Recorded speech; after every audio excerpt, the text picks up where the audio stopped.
ሰላም ጤና ይስጥልን ውድ አድማጭ ተመልካቾቻችን የመሃል ሚዲያ ትንታኔ ሂስ ዝግጅታችን ነው። በዛሬው ዝግጅቴ ላይ ህወሓት የጦርነት ሰነድ አዘጋጅቶ ውሳኔ ላይ ደርሷል። ከ8 ድርጅቶች ጋር ለመስራትም ስምምነት ላይ ደርሷል። ጀነራሎቹ እርስ በርሳቸው መተረማመስ ውስጥ ገብተዋል።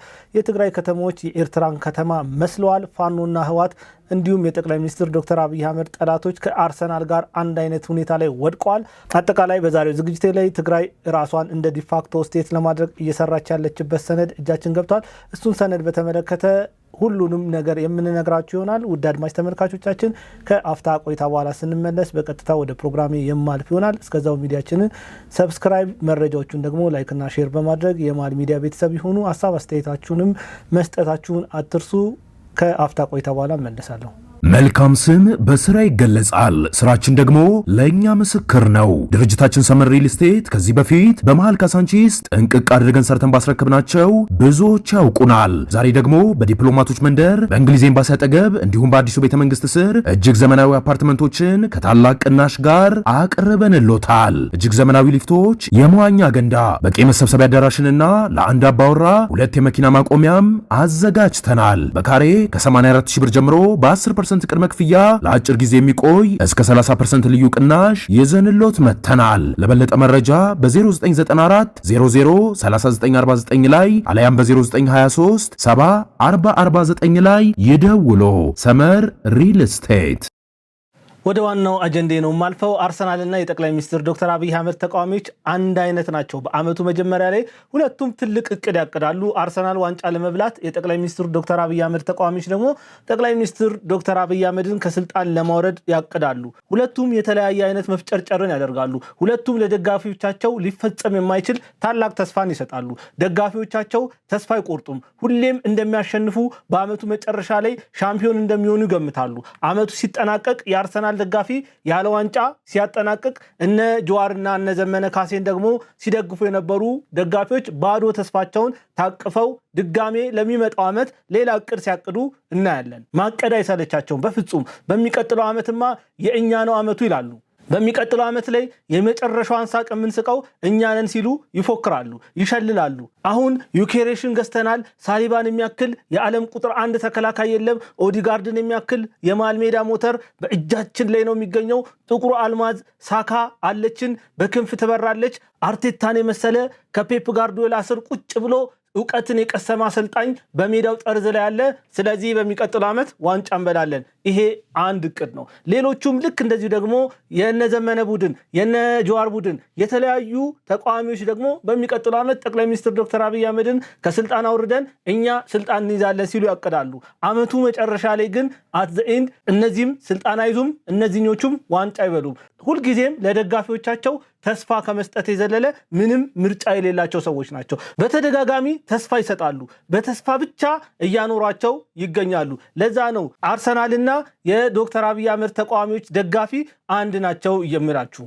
የጠቅላይ ሚኒስትር ዶክተር አብይ አህመድ በመጀመሪያ ፉከራ ሲጀምሩ በ24 ሰዓት የአባታችንን የሚኒሊክ ቤተመንግስት እንወርሳለን ሲሉ ነበር ጉራ የጀመሩት። አልሳካ ሲላቸው ተስፋ አልቆረጡም። በአንድ ሳምንት ውስጥ አዲስ አበባ እንመጣለን ሲሉ ወሬያቸውን አወሩ፣ ነዙ፣ ጉራቸውን ቸረቸሩ።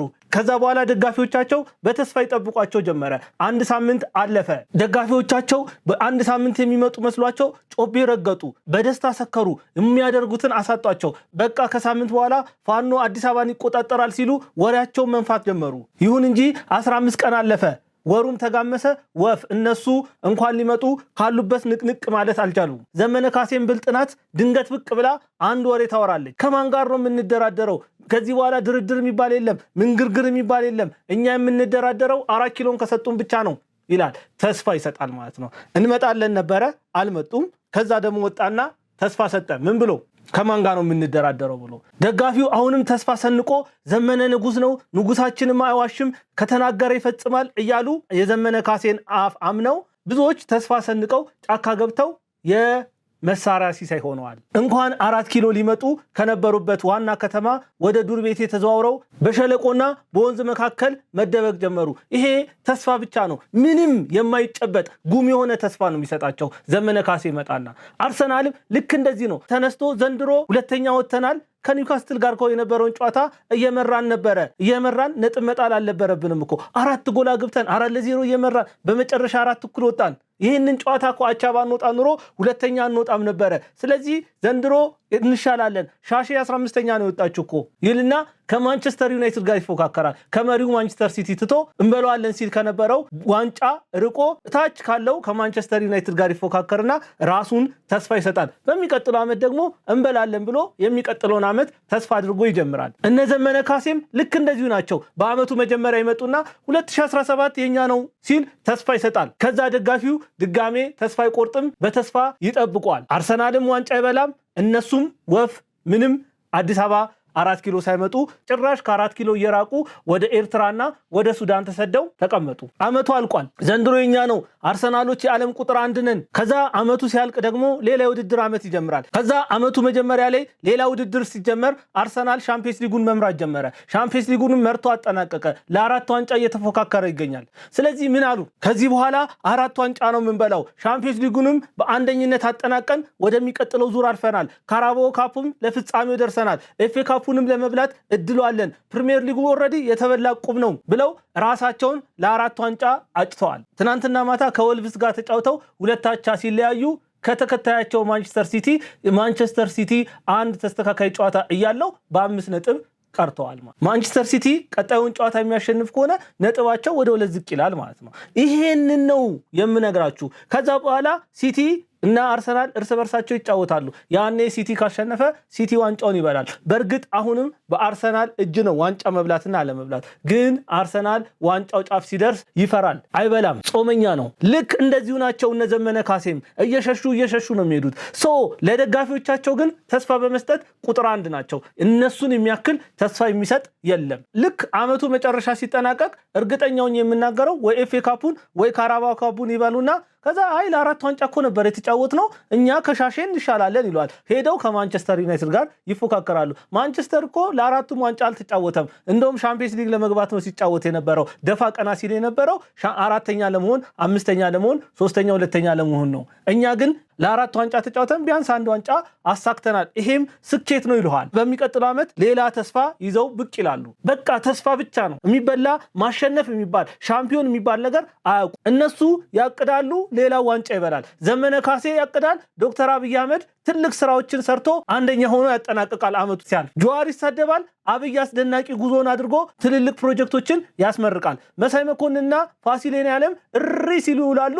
ጠቅላይ ሚኒስትር ዶክተር አብይ አህመድ በዝምታ ውስጥ ራሱን እንደ ንስር ከፍ አድርጎ በሮ ትልልቅ ስራዎችን ሰርቶ በዓመቱ መጨረሻ ላይ እነሱም እንደለፈለፉ እሱም በመንበሩ ላይ እንደተቀመጠ ዓመቱ ወደሚቀጥለው ይሻገራል ማለት ነው። ከዛ ድጋሚ አሁንም ተስፋ ይሰጣሉ። አርሰናልና የጠቅላይ ሚኒስትር ዶክተር አብይ አህመድ ጠላቶች ተስፋ በመስጠት ነው የሚታወቁት እንጂ ሻምፒዮን በመሆን በማሸነፍ አይታወቁም። አንድ አይነት ናቸው የምላችሁ ለዚህ ነው። የ30% ታላቅ ቅናሽ ከአፍሪካ ህብረት አጠገብ በሚገኘው አዲሱ የቡልጋሪያ ሳይታችን ቴምር ሪል ስቴት ባለ 15 ፎቅ 4 ብሎኮችን የያዘውንና ዘመናዊውን መንደር ከ60 ካሬ ጀምሮ ባለ 1 መኝታ ቤቶችን በ4.8 ሚሊዮን ብር ጠቅላላ ክፍያ ይዞላችሁ ቀርቧል።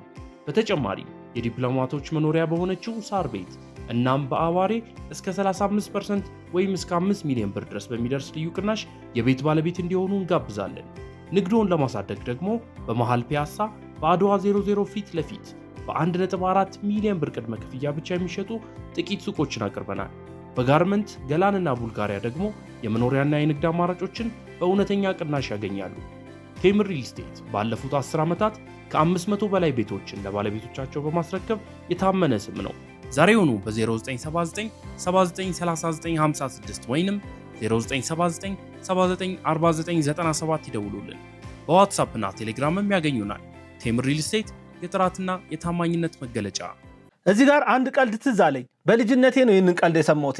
አንድ ሯጭ ነበረ። ይህ ሯጭ ደግሞ ደጋፊዎች ነበሩት እና ደጋፊዎቹ በፍጹም መሸነፋቸውን አምኖ የማይቀበሉ ጉረኞች ናቸው።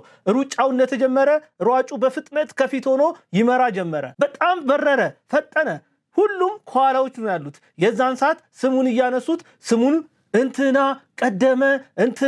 ቀደመ ማለት ጀመሩ። ጥቂት እንደሄደ ሩጫው ደከመው ሯጩ መሃል ላይ ገባ። የዛን ሰዓት ደጋፊዎቹ ምን ብለው ጨፈሩ? እንትና ታጀበ ማለት ጀመሩ። ቀጠለ። ሩጫው ተካሄደ። ከዛ በኋላ እየደከመው እያቃተው መጥቶ መጨረሻ ሆነ። የዛን ሰዓት ምን አሉ?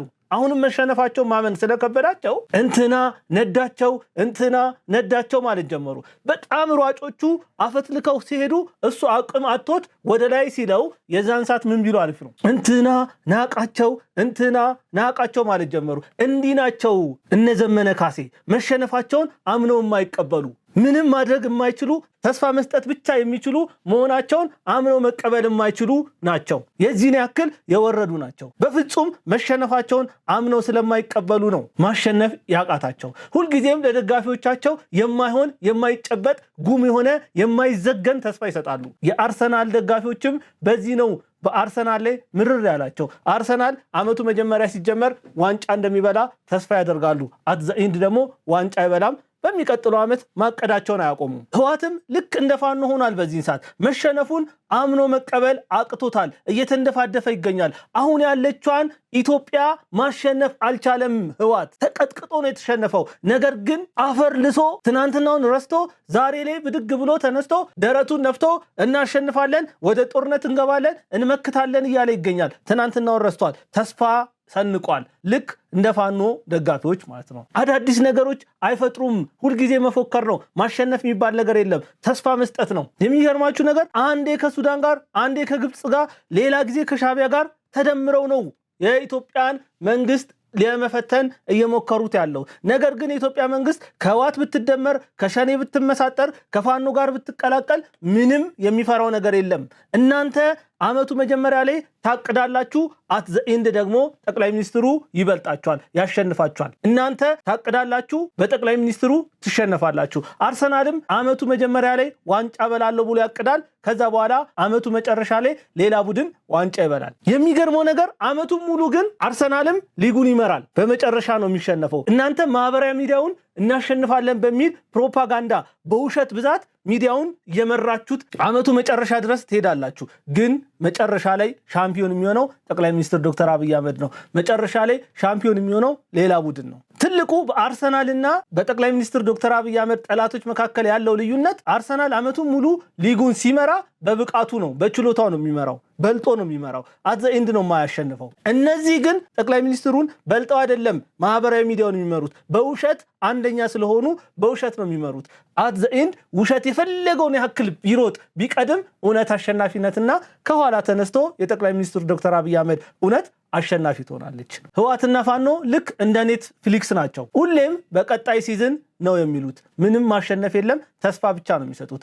አሁን 11ኛው ሰዓት ላይ እንገኛለን። በትግራይ ያለው ድባብ እጅጉን አስፈሪና አስጨናቂ ሁኔታ ላይ ይገኛል። ነገሩ ሁሉ ሲያልቅ አያምር እንደሚባለው ህወሓት የመጨረሻው ግባተ መሬቱ የሚፈጸምበት ሰዓት ላይ የደረሰ ይመስላል። ወጣቶች ክደውታል፣ አባላቶቹ ክደውታል። እነዛ በሰዎች እንቅስቃሴ ሞልተው ይታዩ የነበሩ የትግራይ ከተሞች ዛሬ ላይ ጭር ብለዋል። በትግራይ ቀኑ ሌሊት ነው የሚመስለው። አንድም ሰው ዝር አይልም። እንስሳቶች እንኳን ሲተላለፉ አይታዩም። በጣም አስፈሪ ከተማ ሆኗል። የትግራይ ከተሞች በህወሓቶች የተነሳ በአጠቃላይ ትልልቅ አዛውንቶች ብቻ ናቸው ሲንቀሳቀሱ የሚታየው ከተማው ላይ። መቀሌ አስመራን መስላለች፣ ሰው የሚባል አይንቀሳቀስባትም። አዲግራት ሰናን መስላለች፣ አክሱም ከረንን መስላለች፣ ውቅሮ እንደ ደቀ መሐሪ ሆናለች፣ ሐውዜን ደግሞ እንደ መንደፈር ሆናለች። የትግራይ ከተሞች በአጠቃላይ የኤርትራ ከተሞችን እየመሰሉ ይገኛሉ። በውበት አይደለም፣ በጽዳት አይደለም። ከኤርትራ ከተሞች ጋር እያነጻጸርኩ ያለሁት ሰው ወጣቶች ባለመታየት ነው። በኤርትራ ከተሞች ላይ ወጣቶች የሉም፣ በትግራይ ከተሞች ላይ ወጣቶች የሉም። ሁለቱም አንድ አይነት አምባገነን መሪዎች በከተማው ላይ ስላሉ፣ በኤርትራም ያለው አምባገነን መሪ ነው፣ በትግራይም ያለው አምባገነኖች ናቸው። ሁልጊዜ ጦርነትን የሚጸምቁ ናቸው፣ በዚህም በዛም ያሉት። ስለዚህ ወጣቱ ወጥቶ አልቋል። በዛ ምክንያት ከተሞቻቸው ጭር ብለው ነው የሚውሉት። ወፍ እንኳን ሲንቀሳቀስ አይታይም። ከተማው አስፈሪ ነው። የሞት ድባብ ያለበት ነው የሚመስለው። የተወረደ ከተማ ነው የሚመስለው። በህወሓትና በሻቢያ ምክንያት ኤርትራና ትግራይ እንደዚህ አይነት ከተሞች ሆነዋል። በህወሓት ቤት ዘንድሮ ሁሉም ነገር ባዶ ሆኗል። ኦና ነው። ያ በመቶ ሺህ ተኩኖ ቢጫና ቀዩን የክልሉን ሰንደቅ ዓላማ ይዘው የሚጨፍሩ ወጣቶች የሉም ዛሬ ላይ። ወጣቶቹ በአንድም በሌላ መንገድ ህዋትን ጠልተዋል።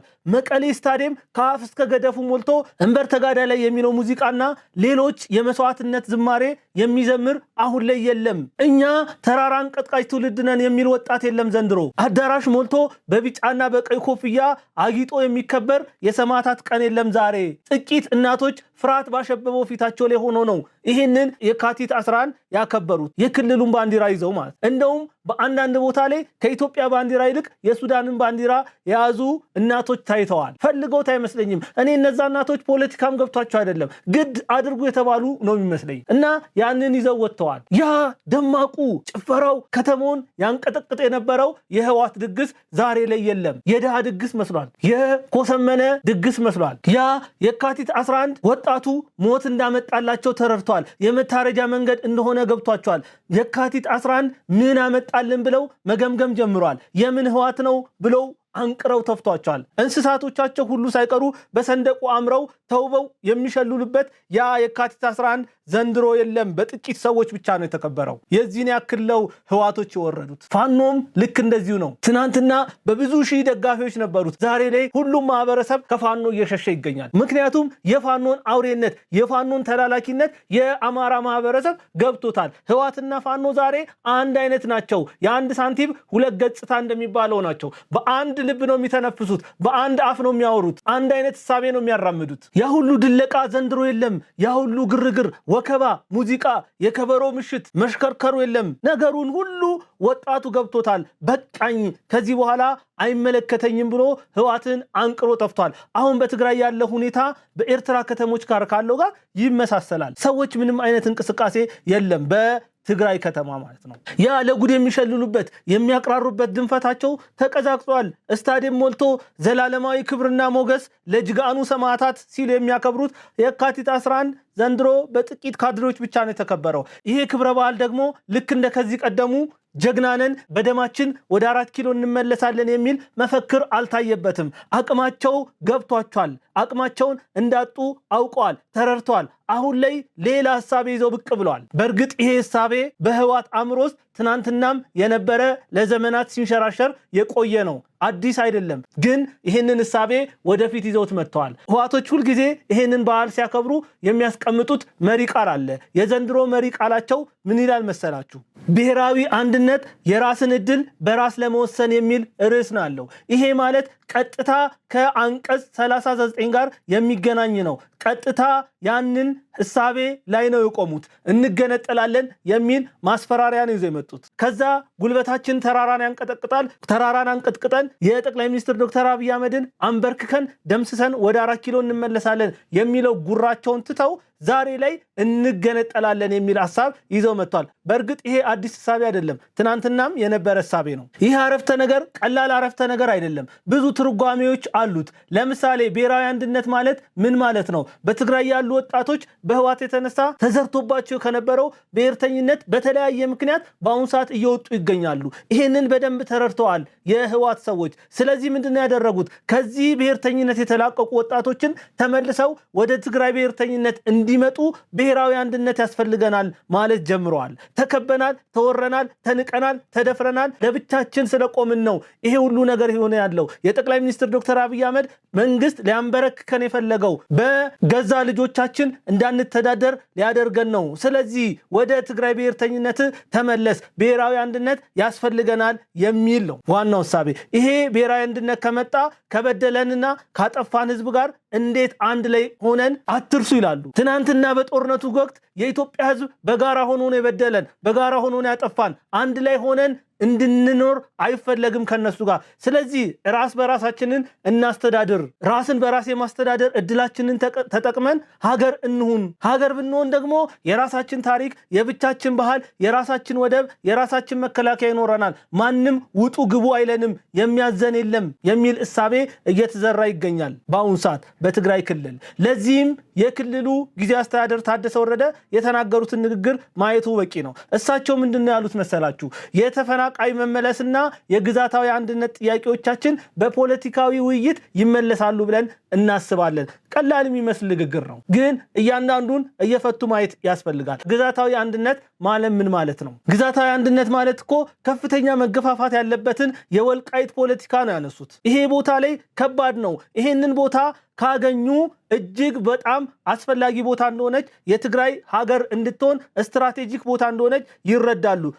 ወልቃይትን ከመለስን ራሳችን እንችለን ሀገር መሆን እንችላለን፣ ማንንም መለመን አይገባንም የሚል እሳቤ አላቸው። ለዚህም ነው ይሄንን ቃል በመሪ ቃላቸው ላይ ያስቀመጡት፣ የራሳቸውን እድል በራሳቸው ለመወሰን ማለት ነው። የህወሓት ባለስልጣናት ያልገባቸው ግን አንድ ነገር አለ። የራሳቸውን እድል በራሳቸው መወሰን ቢችሉም እንኳን አንቀጽ 39ን መጠቀም ቢፈልጉ እንኳን አት ዘ ኤንድ እኮ ሀገር እንድትሆን መፍቀድ ያለባት ኢትዮጵያ ናት። ያንን ደግሞ የማይፈቅድ ጠቅላይ ሚኒስትር በ4 ኪሎ አለ። ሊሆኑ የሚችሉት አት ዘ ኤንድ ህዝብ ካስቸገረ ሊሆኑ የሚችሉት ምንድን ነው? ዲፋክቶ ስቴት ነው። ዲፋክቶ ስቴት መሆን ደግሞ በጣም ከባድ ችግር ይዞ ይመጣል። አሁን ባለው የትግራይ ኢኮኖሚ ዲፋክቶ ስቴት ሆኖ ምንም ጥቅም የለውም። ማህበረሰቡ ለባሰ ስደት፣ ለባሰ ረሃብ፣ ለባሰ ችግር ነው የሚጋለጠው። እነሱ ስልጣናቸውን ለማቆየት ማህበረሰቡ መከራውን ቢበላ ደንታ የላቸው። ያንን ነው እየፈለጉ ያሉት። እዚህ ጋር ጥንቃቄ መደረግ ያለበት ነገር የትግራይ ማህበረሰብ፣ የትግራይ ወጣት እምቢ ማለት መቻል አለበት። ሞታችን ከኢትዮጵያ ጋር መሆን አለበት ማለት መቻል አለባችሁ። በዛ ላይ ማወቅ ያለባችሁ የህወሓት ባለስልጣናት ኢትዮጵያ የዛፍ ላይ ቅጠል አይደለችም። ማንም መንገደኛ ሊበጥሳት አይችልም። መገንጠል ብትፈልጉ እንኳን ዝም ብሎ መገንጠል የለም። ዝም ብሎ ፍቃድ ማግኘት የለም። ይሄንን በደንብ ማሰብ መቻል አለባችሁ። ይሄ ነገር ቅዠት ካልሆነ በስተቀር ተግባራዊ የመሆን እድሉ እጅግ በጣም አነስተኛ ነው። ደግሞ በአሁኑ ሰዓት ብዙ አባላቶቻቸውን በተለያየ ሰዓት እያጡ ይገኛሉ። ታጣቂዎቻቸውም እየከዷቸው ይገኛሉ። በዛሬው ዕለት በተሰማው መረጃ መሰረት በትግራይ ውስጥ ያለው ውጥረት በጣም ሰፍቶ አይሎ ዙሩ ከሮ እነ ሞንጆሪኖ መካከልና የታጣቂዎቹ መሪ መካከል የተፈጠረው ስንጥቃት ከፍተኛ ደረጃ ላይ ደርሶ የታጣቂዎቹ መሪ ከመቀሌ ተነስተው ወደ አዲስ አበባ መግባታቸው ተሰምቷል። ወደ አዲስ አበባ የመጡት አመራሮች 3 ናቸው። እነሱም ጀነራል ጉሽ ገብረ የአርሚ 15 ዋና አዛዥ የነበረና ጥር 9 2018 ዓ.ም በህወሓት ታፍኖ ታስሮ የነበረ እንደሆነ እናስታውሳለን። በኋላም የህወሓት ወታደራዊ ፍርድ ቤት ጉዳያቸውን በውጭ ሆነው እንዲከታተሉ በዋስ የፈታቸው ግለሰብ ናቸው። ሁለተኛው ደግሞ ብርጋዴር ጀነራል ከበደ ፍቃዱ የሚባሉ ሲሆን እኚህ ሰው ደግሞ የአርሚ 22 አዛዥ የነበሩና ጦርነትን አልደግፍም በማለታቸው በህወሓት ከስራ ታግደው የቆዩ ግለሰብ ናቸው። ሶስተኛው ደግሞ የትግራይ ልዩ ኃይል ዋና አዛዥ የነበሩት ኮሎኔል ንጉስ ወይም ወለጋ ናቸው። እኚህ ሰው ከህወሓት ጋር የተጋጩት የሻቢያን ተልዕኮ አልቀበልም በማለታቸው ናቸው። እነዚህ 3 ጀነራሎች ከመቀሌ ወደ አዲስ አበባ መጥተዋል።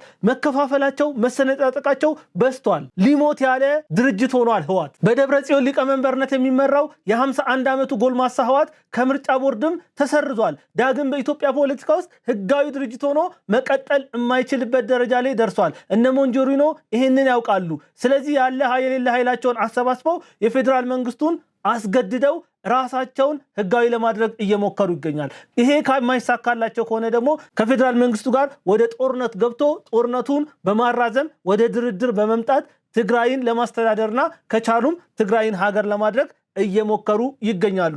ለዚህም ይረዳቸው ዘንድ በትናንትና ዕለት ስብሰባ አድርጓል። ይህ ስብሰባ በሞንጆሪኖ የተመራ ሲሆን በዚህ ስብሰባ ላይ ለተሰብሳቢዎች አንድ ሰነድ እንዲቀርብ ተደርጓል። በዚህ ሰነድ ላይም ተወያይተው ውሳኔ ላይ ደርሷል። የህወሓት አባላት በተወያዩበት ውይይት ላይ የቀረበው ሰነድ በዋነኝነት 4 መሰረታዊ ጉዳዮችን ይዟል።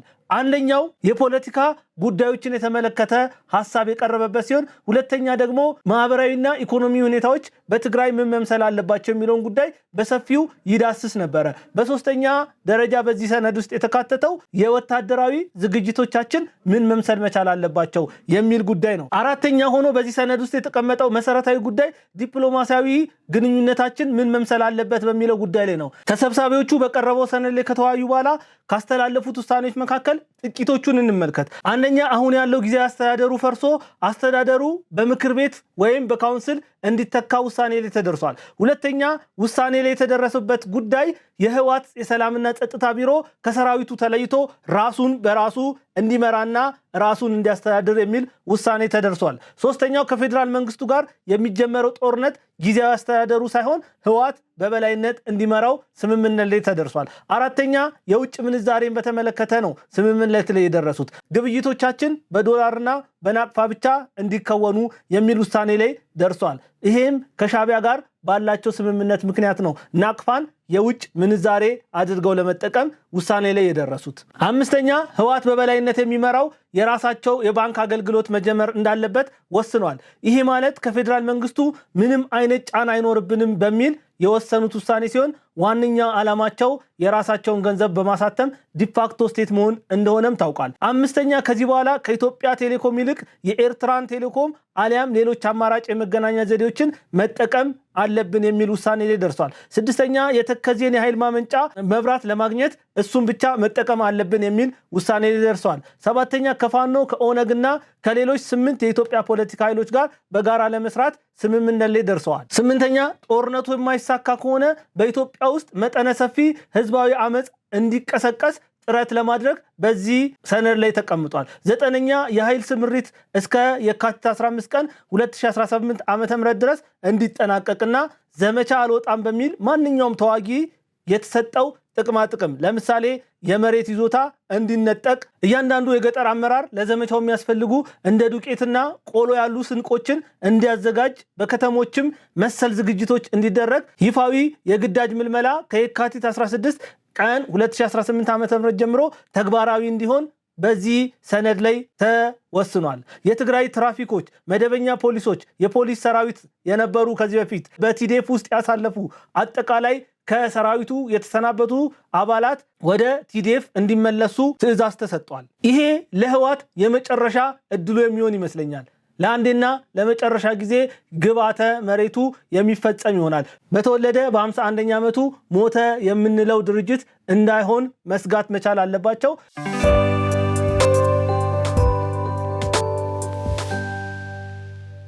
ውድ አድማጭ ተመልካቾቻችን ለዛሬ የነበረውን ፕሮግራም ይህንን ይመስላል። በሚቀጥለው ቀን በሌላ ፕሮግራም እስከምንገናኝ መልካም ጊዜ ይሁንላችሁ።